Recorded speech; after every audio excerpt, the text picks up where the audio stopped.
आज शो में देखिए कैसे ईरान के एक गलत कदम और डोनाल्ड ट्रंप के इशारे भर से अमेरिका ईरान जंग नए और विनाशकारी दौर में पहुंच गया।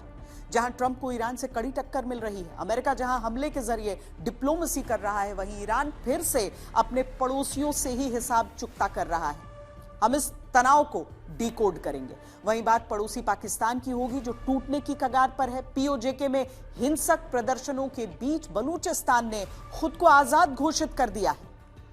इस गृह युद्ध की इनसाइड स्टोरी हम आपको बताएंगे और आखिर में दिखाएंगे ब्लैक सी की वो तस्वीरें जहां यूक्रेन के मरीन ड्रोन्स ने रूसी जंगी जहाजों को समुद्र में तबाह कर दिया है और कैसे बातचीत की तरफ बढ़ते बढ़ते रूस यूक्रेन युद्ध मैदान में फिर आमने सामने है। इस वक्त की बड़ी खबर अमेरिका ईरान जंग से जुड़ी है। जंग लगातार 7वें दिन भी जारी है और अब हमले सिर्फ सैन्य ठिकानों तक सीमित नहीं रह गए हैं। रात भर ईरान में पुलों और पानी से जुड़े ढांचों पर हमले हुए, जबकि ईरान ने भी खाड़ी के उन देशों में अहम ठिकानों को निशाना बनाया है जहां अमेरिकी सैन्य अड्डे मौजूद हैं। इस बीच अमेरिका ने एक और बड़े हमले का ऐलान कर दिया है। क्या ये जंग अब और खतरनाक मोड़ लेने वाली है? देखिए ये रिपोर्ट। यूएस और ईरान के बीच चल रहा संघर्ष बहुत संवेदनशील और खतरनाक मोड़ पर पहुंच गया है। पिछले 5 महीनों से जारी एक युद्ध मौसमी होता जा रहा है, जिसमें आगे क्या होगा ये ठीक ठीक बता पाना, उसका पूर्वानुमान लगा पाना जानकारों के लिए भी मुश्किल होता जा रहा है। युद्ध लगातार हर दिन आगे बढ़ रहा है, लेकिन इस बार कहानी में एक बड़ा पेच है।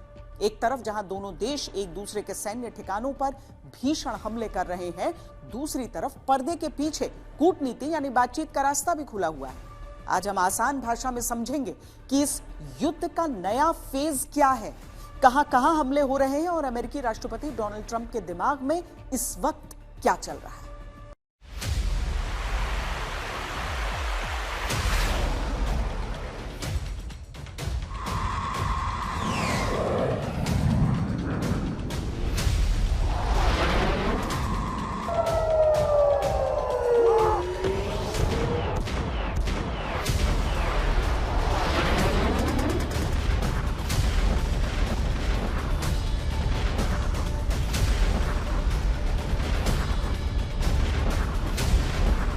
हफ्ते की शुरुआत में अमेरिका ने बता दिया था कि ईरान युद्ध किस तरफ जा रहा है। ट्रंप की धमकी है कि अगला निशाना ईरान के अहम इंफ्रास्ट्रक्चर होंगे।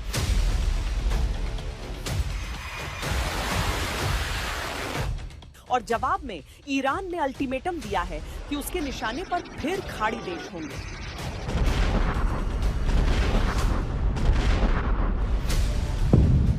ये हमले बता रहे हैं कि जंग अब भी जारी है। बातचीत के लिए माहौल तैयार करने का काम बमों से लिया जा रहा है। दरअसल ईरान ने हॉर्मुज पर ओमान के क्षेत्र में हमले किए तो अमेरिकी सेना ने ईरान पर अपने हमलों का दायरा काफी बढ़ा दिया। अमेरिकी सेंट्रल कमांड का कहना है कि इन हमलों का मकसद ईरान के command centres, air defence system और मिसाइल ठिकानों को तबाह कर, इससे हॉर्मुज में जहाजों की आवाजाही सुरक्षित रहे। तेहरान से करीब 110 मील पूर्व में स्थित सेमनान एयरपोर्ट के हिस्सों पर यूएस ने हवाई हमले किए।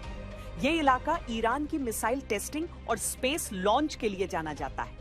दक्षिण में ईरानी नौसेना के बेस बंदर अब्बास और ग्रेटर तुम्ब आइलैंड पर क्रूज मिसाइल ठिकानों को निशाना बनाया। इसके साथ ही सिरिक और केशम द्वीप पर भी अमेरिकी बमबारी हुई। ईरान के तेल समृद्ध प्रांत खुजेस्तान की राजधानी अवाज को भी यूएस ने अपने निशाने पर लिया। इस इलाके से कई धमाके सुने गए। वहीं ईरान की राजधानी तेहरान से 155 मील दूर मध्य ईरान में खोंदाब को अमेरिका ने सोमवार से तीसरी बार निशाना बनाया। साउथ ईस्ट ईरान की पाकिस्तान सीमा के पास के रस्क और चाबहार पोर्ट पर भी हमला किया गया। अमेरिका के हमलों का ईरान भी लगातार जवाब दे रहा है। ईरान ने पूरे वेस्ट एशिया में अमेरिकी ठिकानों और उसके सहयोगी देशों पर हमले किए। ईरान ने जॉर्डन में अमेरिकी बेस पर ड्रोन अटैक किया। हालांकि जॉर्डन ने ईरान की 8 मिसाइलों को हवा में ही नष्ट करने का दावा किया। बहरीन और कुवैत पर भी ईरान ने हमले किए। इराक के इरबिल पर भी ईरान ने ड्रोन से हमला जरूर किया। हालांकि दावा किया गया कि आसमान में ही 8 हमलावर ड्रोनों को मार गिराया गया। इस युद्ध का एक और बड़ा मोर्चा समुद्र है। ईरान की कमर तोड़ने के लिए अमेरिका ने फिर ब्लॉकेड लगा दिया है, जिससे ये जलमार्ग फिर से एक बार दुनिया के सबसे खतरनाक जलमार्ग में तब्दील हो चुका है। नाफरमानी का जवाब मिसाइलों से दिया जा रहा है। यूएस की चेतावनी के बावजूद ऐसा करने वालों को अमेरिकी गुस्से का सामना करना पड़ रहा है। अप्रैल से अब तक ऐसा 10 बार हो चुका है जब अमेरिकी हमलों में जहाज नष्ट हुए। तो मैं ये मान के चलना चाहता हूँ कि दोनों देश इसकी गलती है और दोनों को मिलकर पूरी वर्ल्ड पावर्स को इन पर दोनों पर एक दबाव डालना पड़ेगा, अमेरिका के ऊपर भी और ईरान के ऊपर भी, कि आप दोनों के मसले आप आपस में सुलझाइए। बहुत आपके पास मुद्दे हैं, लेकिन ये हार्मोस को खोलिए, इससे पूरे वर्ल्ड को नुकसान हो रहा है।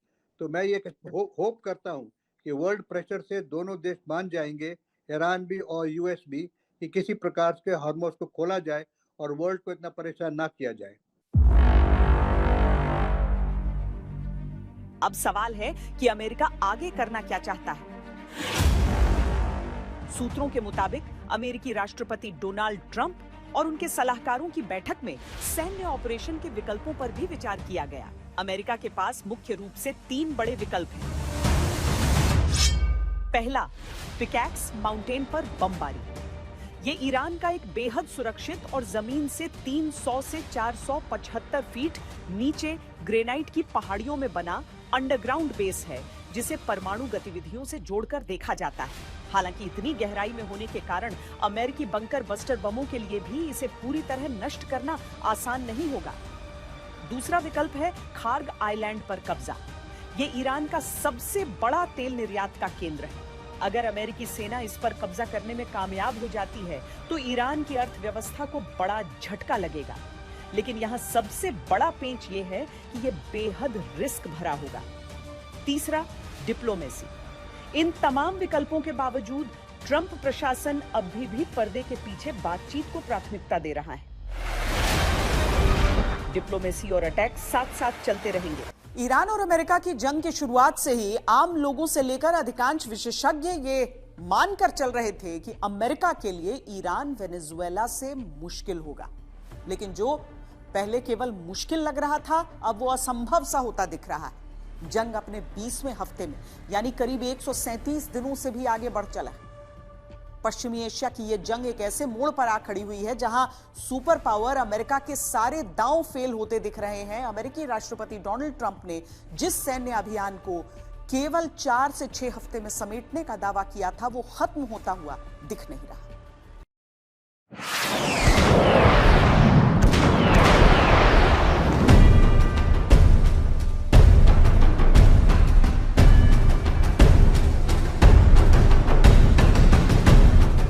Spending money, and so what we've done is we are going to be reimbursed for protection. We're protecting by the countries that we're helping. I was called by different people, different countries, kings and emirs, and all of the people that we all know and we all love, and they've been very strong partners, and they said we'd love to do it a different way. युद्ध नीति या विदेश नीति या कहें Trump नीति, इन 2 बयानों से अंदाजा लगाइए कि वॉशिंगटन डीसी में क्या चल रहा है। इस यू टर्न ने पूरी दुनिया को चौंका दिया। सवाल है कि कैसे ईरान ने अमेरिका के सामने एक ऐसी चुनौती खड़ी कर दी है जिसके आगे सुपर पावर को भी अपनी रणनीति बार-बार बदलनी पड़ रही है।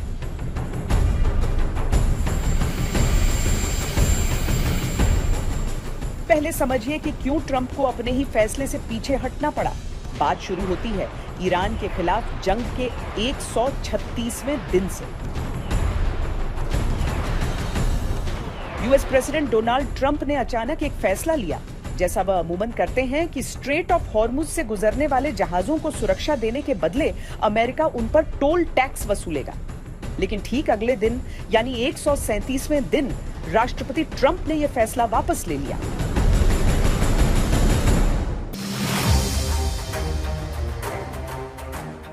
कारण बताया गया खाड़ी देशों का विरोध। सवाल है कि क्या हमले और बातचीत के बीच अमेरिकी रणनीति अनिश्चितता की ओर जा रही है? वेनेजुएला में एक ऑटोक्रेटिक बंदा बैठा हुआ था, इन्होंने उसके अंदर घुस के इंटेलिजेंस से कॉम्प्रोमाइज़ करके किया है। ईरान एक सिविलाइजेशन है, एक आइडियोलॉजिकल 40-50 साल से चल रही हुकूमत है।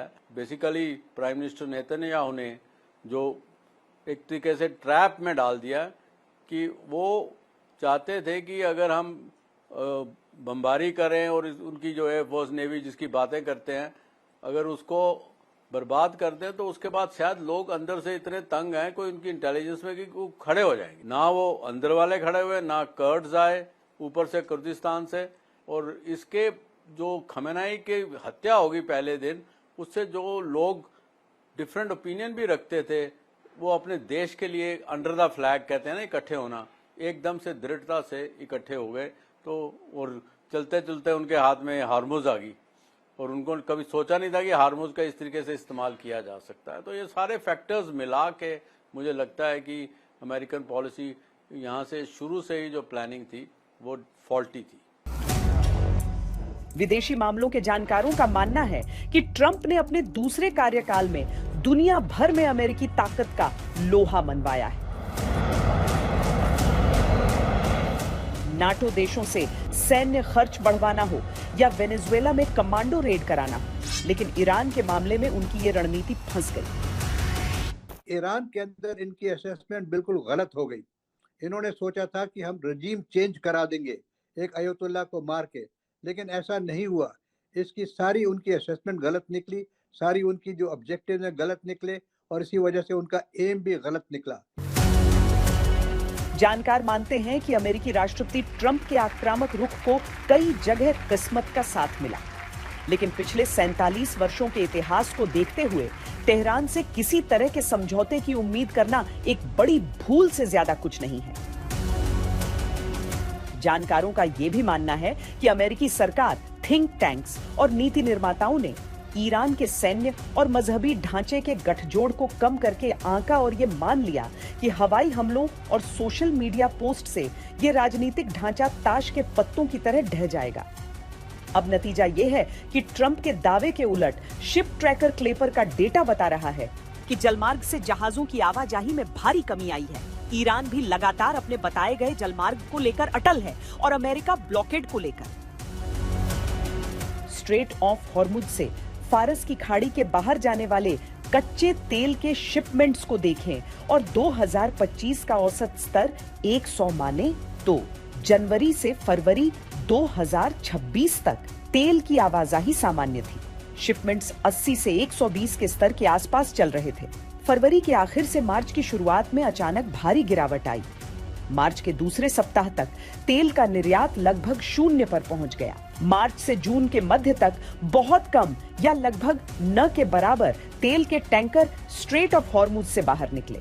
जून के आखिर और जुलाई की शुरुआत में थोड़ी बहुत रिकवरी दिखी, लेकिन शिपमेंट्स अभी भी सामान्य स्तर से बहुत नीचे रहे। 16 जुलाई 2026 तक भी तेल का निर्यात सामान्य स्थिति में वापस नहीं आया है।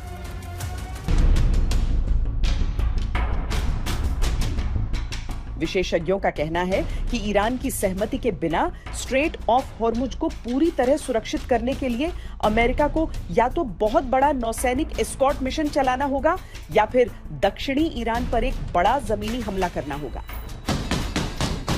ये दोनों ही विकल्प अमेरिकी सैनिकों के साथ साथ ट्रंप के राजनीतिक भविष्य के लिए भी जोखिम भरे हैं। डोनाल्ड ट्रंप की ये हिम्मत नहीं रही है कि वो बूट्स ऑन ग्राउंड करे या एम्फीबियस ऑपरेशन करे। उसके 3-4 रीजन हैं। देखो, ईरान एक छोटा देश नहीं, ईरान एक बहुत बड़ा देश है। ईरान ज़्यादातर पहाड़ियों से घिरा हुआ है। अगर कोई बूट्स ऑन ग्राउंड करेगा अमेरिका तो उसको बहुत ज़्यादा ट्रुप्स चाहिए और इतने ट्रुप्स वो ला नहीं पाएगा क्योंकि मेन लैंड से काफ़ी दूर है। दूसरी बात यह है, अगर ज़मीन पे आते हैं अमेरिकन ट्रुप्स तो उनकी भारी कैजुअल्टी होगी और ये बहुत बड़ा नुकसान हो सकता है अमेरिका, और बॉडी बैग जो है अमेरिका पब्लिक नहीं एक्सेप्ट करेगी। दूसरा, जो एम्फीबियस ऑपरेशन की बात होती है, जो नेवल ऑपरेशन जैसे कि खर्ग आइलैंड में जहाँ की 90% ऑयल आता है, वहाँ पर भी वही बात है कि इतना आसान नहीं होगा कि जो एम्फीबियस ऑपरेशन करना। अगर एम्फीबियस ऑपरेशन करता है अमेरिका तो वहाँ पर भी उसको भारी कैजुअल्टी होंगी। उधर अमेरिका लगातार नए प्रतिबंध लगाकर ईरान की अर्थव्यवस्था पर दबाव बढ़ा रहा है। हाल के दिनों में दर्जनों कंपनियों, जहाजों और वित्तीय नेटवर्क को निशाना बनाया गया। ब्रिटेन ने भी IRGC को आतंकी संगठन घोषित कर दिया। यानी अब लक्ष्य सिर्फ सैन्य जवाब नहीं, बल्कि ईरान के तेल, बैंकिंग, शिपिंग और डिजिटल फाइनेंस नेटवर्क को एक साथ कमजोर करना है। ईरान की अर्थव्यवस्था भले ही प्रतिबंधों की वजह से मुश्किल दौर से गुजर रही है, लेकिन वह पीछे हटने को तैयार नहीं है। दोनों देशों के बीच हुआ अस्थायी सीज फायर अब टूट चुका है। ट्रंप पावर प्लांट्स और पुलों को उड़ाने की धमकी दे रहे हैं, लेकिन अमेरिकी जनता किसी और बड़ी जंग के पक्ष में नहीं है। ऐसे में अमेरिका के सामने विकल्प बेहद सीमित है। जानकार मानते हैं कि ईरान का ये संकट अमेरिका के कई राष्ट्रपतियों की विरासत पर असर डाल चुका है। अब देखना यह होगा कि क्या राष्ट्रपति ट्रंप कोई बीच का कूटनीतिक रास्ता तलाश पाते हैं, या फिर दोनों देशों के बीच का यह गतिरोध किसी बड़े क्षेत्रीय युद्ध की चिंगारी बनेगा।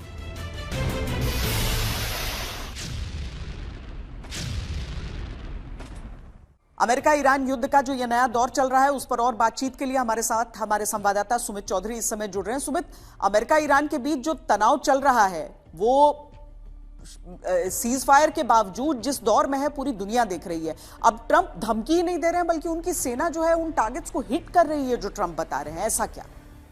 देखिए, डोनाल्ड ट्रंप के सामने सबसे बड़ी दिक्कत श्वेता यह है कि अब उनको डिलीवर करके देना होगा। देखिए, मिड टर्म करीब आ रहे हैं। डोनाल्ड ट्रंप की साख पर सवाल खड़े हो रहे हैं कि आपने जब 2025 में 2026 में इतने बड़े ऑपरेशन चलाए तो आपने आखिरकार हासिल क्या किया? क्योंकि ईरान के रिजिम दोबारा से पहले कंपैरेटिवली ज्यादा सॉलिड हो गया, ज्यादा मजबूत हो गया। यहां तक कि लोग की जो आपके रिजिम को लेकर जो भावनाएं थी वो कंसोलिडेट हो गई है। वो अपने लोग अपने देश के साथ खड़ी है, और ना तो आप उनका एनरिच यूरेनियम हासिल कर पाए और ना ही उनकी कैपेबिलिटीज को कमजोर कर पाए। और यहां तक कि आपने एक नया अब चैलेंज खड़ा कर दिया पूरे दुनिया के सामने, वो था स्टेट ऑफ हॉर्मुज। तो डोनाल्ड ट्रंप ये कोशिश कर रहे थे कि अब उसका मुकाबला करके एक मैसेज दिया जा सके पूरी दुनिया में कि अमेरिका की सुप्रीमेसी अभी भी कमजोर नहीं हुई। दूसरी तरफ एक और बड़ा चैलेंज था कि अमेरिका ये चाहता है, क्योंकि अमेरिका ने जो MOU साइन किया वो पूरे टाइम को उसने अपनी स्ट्रेटजीज को रिवाइव करने के लिए, अपनी रीइंफोर्समेंट करने के लिए किया। और शायद इसी वजह से अपने जो फ्रेश ऑपरेशन हम देख रहे हैं और जो अटैक हम देख रहे हैं, वो सीधे संकेत दे रहे हैं कि अमेरिका का पूरी कोशिश है कि पूरी कोस्टल लाइन को,